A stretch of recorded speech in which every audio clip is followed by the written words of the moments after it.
Today we are reading from the seventh book in the Left Behind series. I'm going to be reading the book of the Indwelling, and I'm going to be reading chapter 3 today. And I'll begin to read now. Rocketing over the Mediterranean in the middle of the night, Rayford had about a 2-hour flight to Greece. For the first 15 minutes, he monitored the radio to be sure he was not being pursued or triangulated. But the radio was full of merely repetitious requests for more aircraft to help evacuate Jerusalem in light of the earthquake and the assassination. There were also countless calls for planes available to cart the mourning faithful to New Babylon for what was expected to become the largest viewing and funeral in history. When the Gulf Stream was far enough out over the water, local tower radio signals faded without satellite aid. Rayford tested that by trying to call his compatriots to no avail. He switched off phone and radio, which left him in virtual silence at 31,000 feet, in as smooth as silk jet, most of the noise of the craft behind him. Rayford suddenly felt the weight of life. Had it really been a mere 3.5 years ago that he had enjoyed the prestige, the ease, and the material comfort of the life of a 747 captain for a major airline? He'd been no prize, he knew, as a husband and father, but the cliche was true. You never know what you've got till it's gone. Life since the rapture, or what most of the world called the disappearances, had been different as night and day from before, and not just spiritually. Rayford likened it to a death in the family. Not a day passed when he didn't awaken under the burden of the present, facing the cold fact that though he had now made his peace with God, he had been left behind. It was as if the whole nation, indeed the whole world, lived in the suspended mourning and grief. Everyone had lost someone, and not a second could pass when one was able to forget that. It was the fear of missing the school bus, losing your homework, forgetting your gym clothes, knowing you'd been caught cheating on a test, being called to the principal's office, being fired, going bankrupt, cheating on your wife, all rolled into one. There had been snatches of joy, sure. Rayford lived for his daughter and was pleased with her choice of a husband. Having a grandchild, sobering though it was at the most awful time of history, fulfilled him in a way he hadn't known as was possible. But even thinking about Chloe and Buck and little Kenny forced reality into Rayford's consciousness, and it stabbed. With the Gulf Stream on autopilot, nearly 6 miles above the earth, Rayford stared into the cosmos. For an instant he felt disembodied, disconnected from the myriad events of the past 42 months. Was it possible he'd, in essence, lived half a lifetime in that short span? He had experienced more emotion, fear, anger, frustration, and grief that day alone than in a year of the previous life. He wondered how much a man could take. Literally, how much could a human body and mind endure? How he longed to talk with Tyson. No one else had his trust and respect like the rabbi, only a few years older than he. Rayford couldn't confide in Chloe or Buck. He felt a kinship with T. Delante at the Milwaukee airport, and they might become true friends. T was the kind of a man Rayford would listen to, even when T felt the need to rebuke him. But Tyson was the man of God. Tyson was one who loved and admired and respected Rayford unconditionally. Or did he? What would Tyson think if he knew what Rayford had done? Starting with abandoning both Leah and Buck, but worse, trying to murder the Antichrist, then perhaps doing so by accident. Something about the altitude, the coolness he allowed in the cockpit, the tension he could postpone until overflying Greece, the comfort of the seat and the artificial respite he enjoyed from his role as international fugitive, somehow conspired to awaken Rayford to what had become of him. At first, he resisted the intrusion of reality. Whatever comfort he had found in the buffering quality of life, on the edge was stripped away when he allowed raw truth to invade. He told himself to stay with the program, to keep himself as well as his plane on autopilot, to let his emotions roll.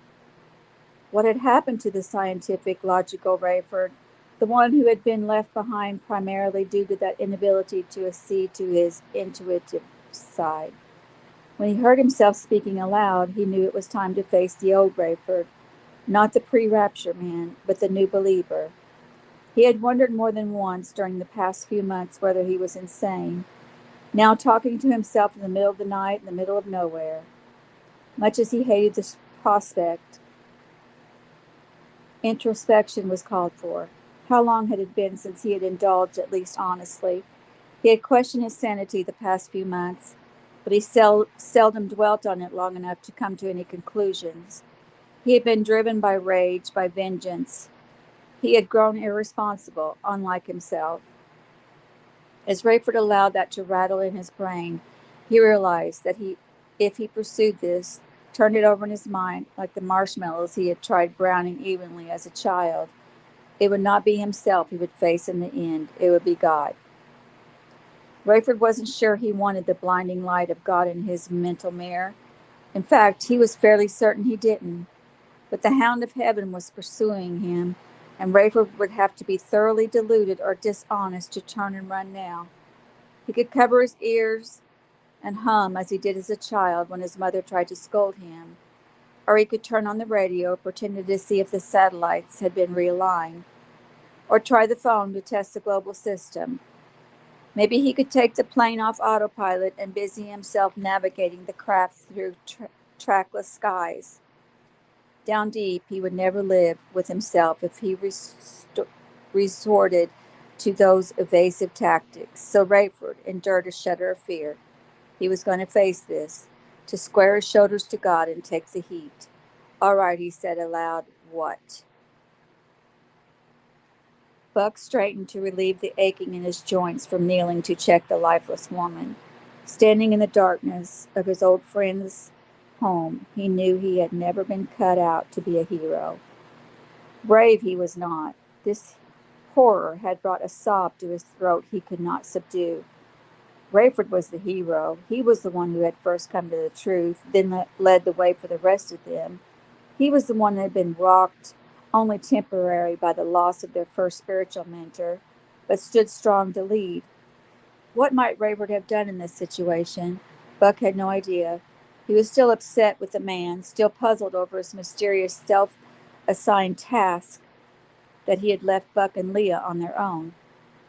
Buck believed it would all be explained one day, that there would be some sort of rationale. It shouldn't have been so surprising that Rayford had grown testy and self-absorbed. Look what he had lost. Buck stubbornly left him on the pedestal of his mind as the leader of the tribulation force and as one who would act honorably in this situation. And what would that entail? Finding Stefan, of course, then challenging whoever was watching the house of death, fighting them, subduing them, or at least eluding them. Eluding didn't sound so heroic, but that was all Buck was inclined to do.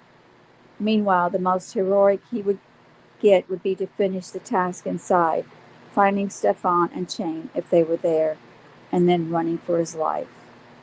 The running part was the rub. It would be just like the GC, even decimated by population reduction, busy with the gala, pressed into extraordinary service by the earthquake, and left in a shambles by the assassination, to dedicate an inordinate number of troops to this very house.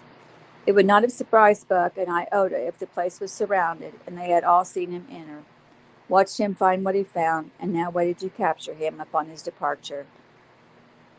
On the other hand, perhaps they had come and pillaged and slaughtered and left the place a memorial husk. Feeling ashamed as if his wife and son could see him feeling his way in the dark, fighting a whimper like a little boy rather than trampling shoulders wide through the place, Buck stepped on flesh. He half expected the victim to yelp or recoil. Buck knelt and felt a lifeless arm, tight and muscular. Was it possible the GC had suffered a casualty? They would not likely have left one of their own behind, not even a dead one. Buck turned his back to the windows and switched on the flashlight again. The mess the enemy had left of Stefan made Buck's old nature surge to the fore. It was all he could do to keep from screaming obscenities at the GC and hoping any one of them was within earshot. Revolting as it was, Buck had to look one more time to believe what he saw.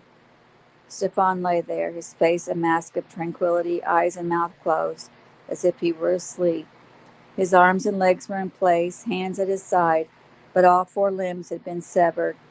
The legs at the hips, the other arms at the shoulders. Clearly this had been done after he was dead, for there was no sign of struggle. Buck dropped the light, and it rolled to a stop, luckily pointing away from the windows. His knees banged painfully on the floor, and when he threw his palms before him to break his fall, they splashed in thick, sticky blood. He knelt there on hands and knees, gasping, his belly tightening and releasing with his sobs and gasps. What kind of a weapon would it have taken, and how long must the enemy have worked to saw through the tissue of a dead man until he was dismembered? And why? What was the message in that? How would he ever tell Chain?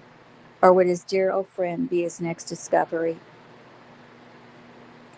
At 4:00 in the afternoon, Friday in Illinois, Tyson sat near the TV trying to sort his emotions.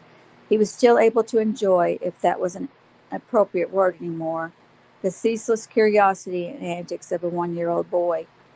Kenny cooed and talked and made noises as he explored, climbing, grabbing, touching, looking to his mother and to Uncle Zone to see if he could get a smile or a no, depending on what he was doing.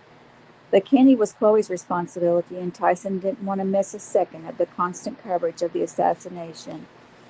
He expected news of Carpathia's resurrection and allowed himself only brief absences from the screen. He had moved his laptop to the living room and his phone was close by, but his main interest was in Israel and New Babylon. It would not have surprised him if Carpathia was loaded onto his plane dead in Jerusalem and worshipped as he walked off under his own power in New Babylon. Tyson was most upset as hearing nothing from other members of the Tribulation Force, and he and Chloe traded off trying to raise them, each of them, by phone. The last word they had heard from overseas was that Leah had not seen Hattie in Brussels, and that she had told Buck Hattie was gone, and that she had not been able to communicate with Rayford. Since then, nothing. Worried about the ramifications, Tyson and Chloe left most of the lights off, and they double-checked the phony chest freezer that actually served as an entrance to the underground shelter. Tyson normally left strategy and intrigue to the others and concentrated on his expertise, but he had an opinion on the security of the safe house. Maybe he was naive, he told Chloe, but he believed that if Hattie were to give them away, it would be by accident. She'll more likely be followed to us than send someone for us. Like she did with Ernie and Bo? Tyson nodded. And who knows whom they might have told before they died? He shrugged. If she was to give us up just by telling someone, she would have done it before she was imprisoned. If she was imprisoned, Chloe said, and suddenly she was fighting tears. What is it, Chloe? Tyson asked. Worried about Cameron, of course? She nodded, then shook her head. Not only that, she said. Tyson, can I talk with you? Need you ask? But I mean, I know you don't want to miss anything on TV. I won't. Talk to me. Tyson was alarmed at how much it took for Chloe to articulate her thoughts. They had always been able to talk, but she had never been extremely self-revelatory. You know I will keep your confidences, he said.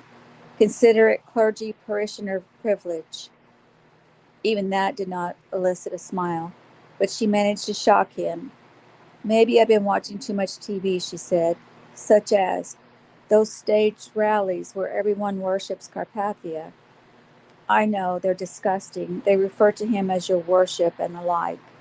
It's worse than that, Tyson, she said. Have you seen the clips where the children are brought to him? I mean, we all know there's not a child among them older than 3.5.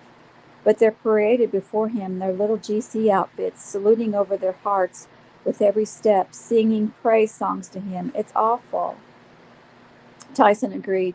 Daycare workers and parents dressed the kids alike, and cute little boys and girls brought flowers and were taught to bow and wave and salute and sing to Carpathia.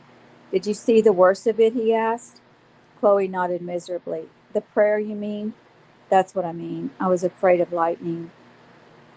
Tyson shuddered, remembering the knockoff of the Lord's Prayer taught to groups of children barely old enough to speak. It had begun, Our Father in New Babylon, Carpathia be your name. Your kingdom come, your will be done. Tyson had been so disgusted that he turned it off. Chloe apparently had watched the whole debacle. I've been studying, she said. Good, Tyson said. I hope so. We can never know enough. Not the way you think, she said. I've been studying death. Tyson narrowed his eyes. I'm listening. I will not allow myself or my baby to fall into the hands of the enemy. What are you saying? I'm saying just what you're afraid I'm saying, Tyson. Have you told Cameron? You promised you would keep my confidence. And I will. I'm asking, have you told him your plans? I have no plans. I'm just studying. But you will soon have a plan, because it's clear you have made up your mind. You said, I will not, and that evidence is a course of action. You're saying that if we should be found out, if the GC should capture us, I will not allow Kenny or me to fall into their hands. And how will you ensure this? I would rather we were dead. You would kill yourself? I would, and I would commit infanticide. She said this with such chilling conviction that Tyson hesitated, praying silently for wisdom. Is this a sign of faith or a lack of faith? He said finally. I don't know, but I can't imagine God would want me or my baby in that situation. You think he wants you in this situation? He is not willing that any should perish. He would that you would have been ready to go the first time. I know, Tyson, I know, all right. I'm just saying, forgive me for interrupting, but I know what you're saying. I just don't believe you are being honest with yourself. I couldn't be more honest. I would kill myself and commit There you go again. What? Buffering your conviction with easy words.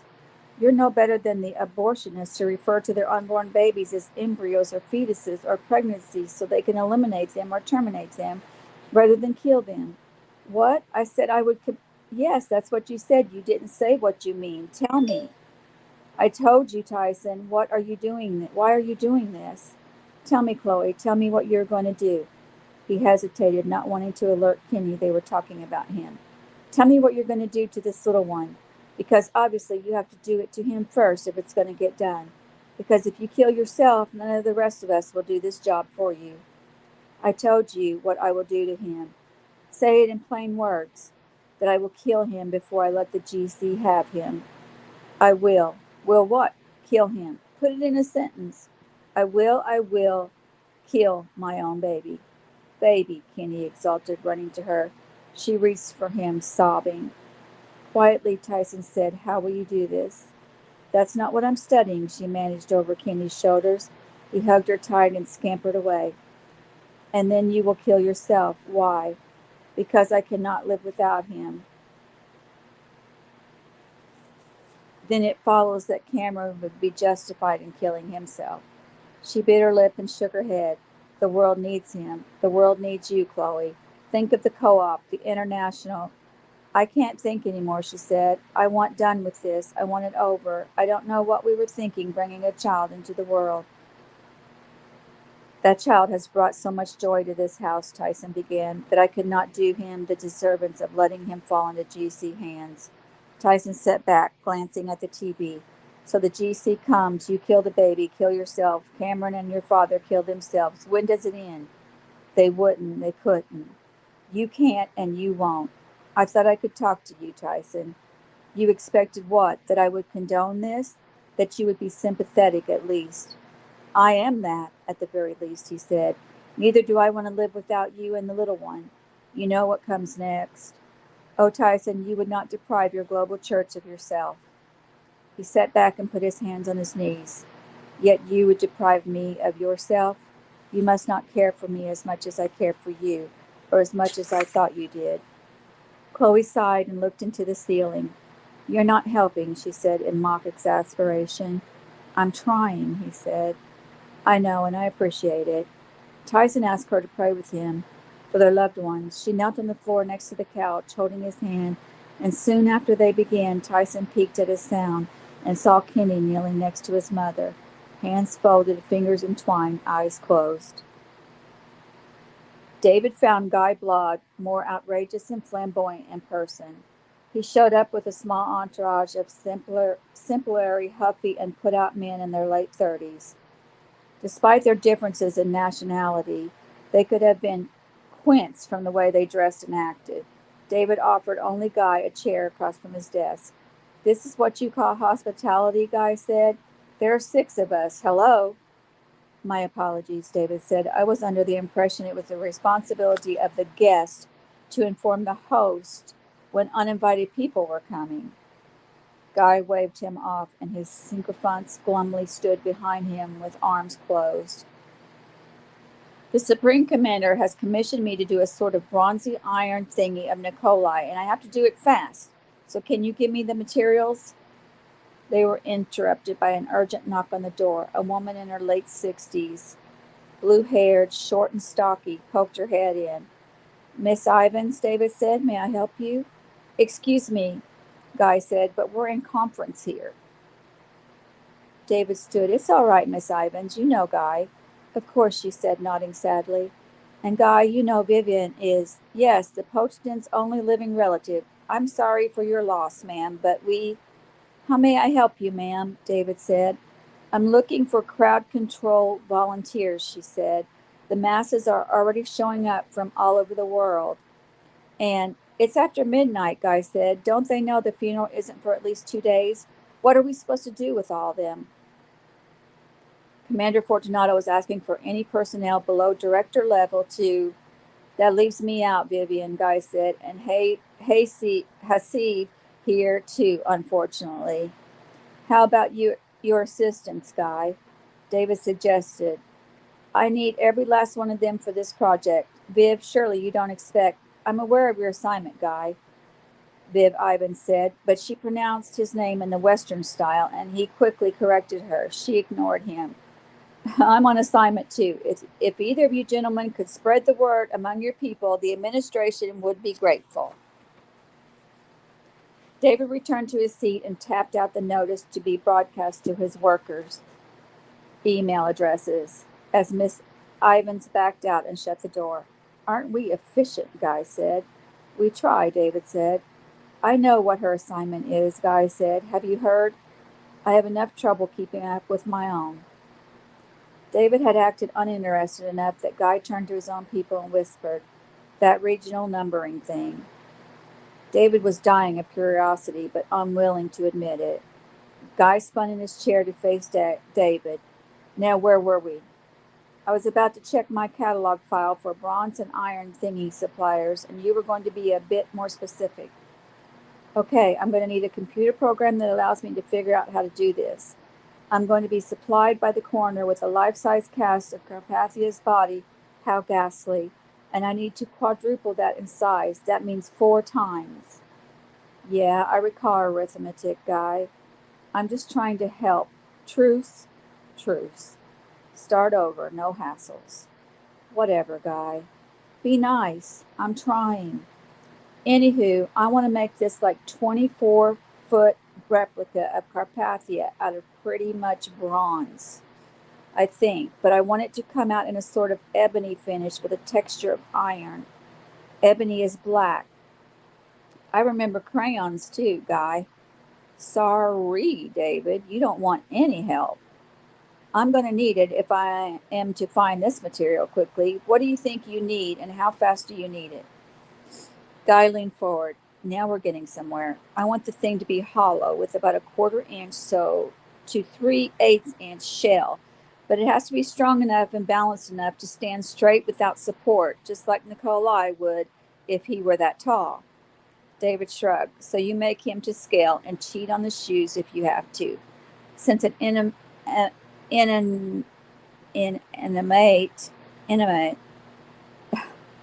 inanimate object won't make the unconscious balancing maneuvers to stay standing.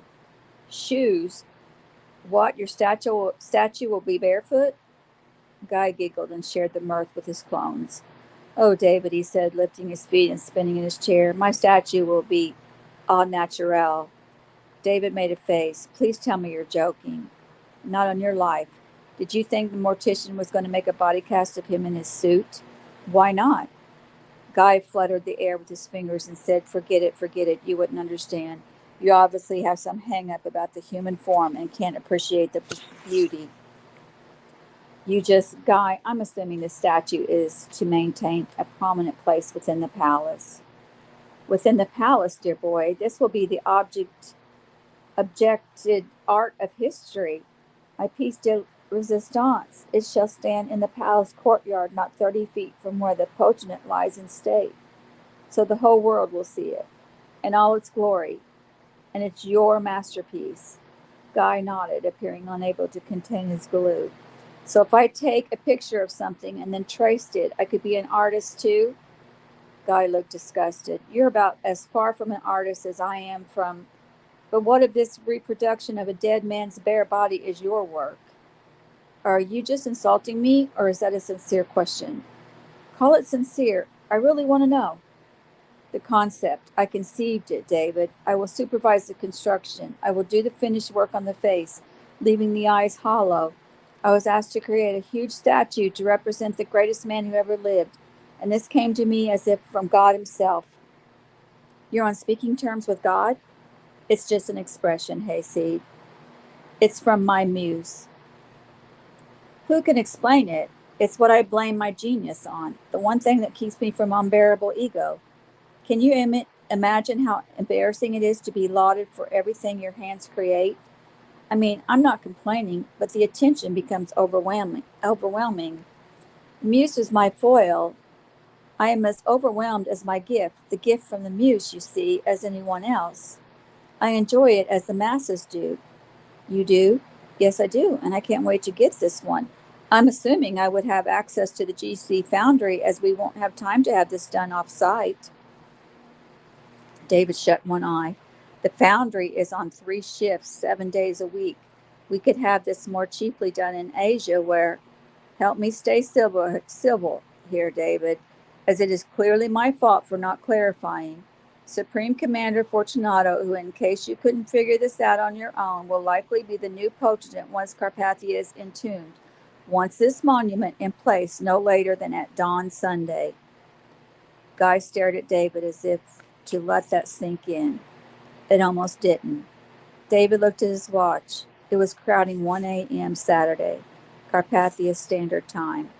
I don't see it, he said, but I don't imagine you can be dissuaded.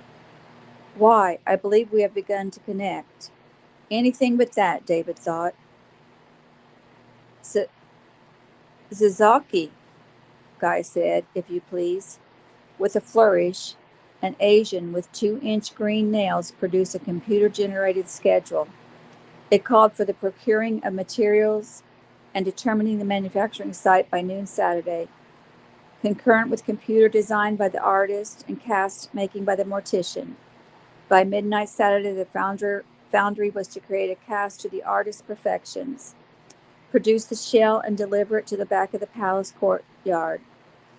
Their Guy and his staff would do the finished work until the product was ready for positioning in view of the mourners just before dawn Sunday. That's more than ambitious, Guy, David said. It's audacious. Audacious? Guy said with a faraway look. Now there's an epitaph. You have to work with materials already on hand, David said. I assume that, but we'll need you to override current projects. Get this at the top of the list and let me in there to make sure the consistency and the colors are right. You'll have to wear protective clothing and a hard hat, David said. Guy looked at his mates. I love new clothes. And that is the end of chapter 3. Next, we'll be reading chapter 4. Thank you for joining me and have a wonderful day.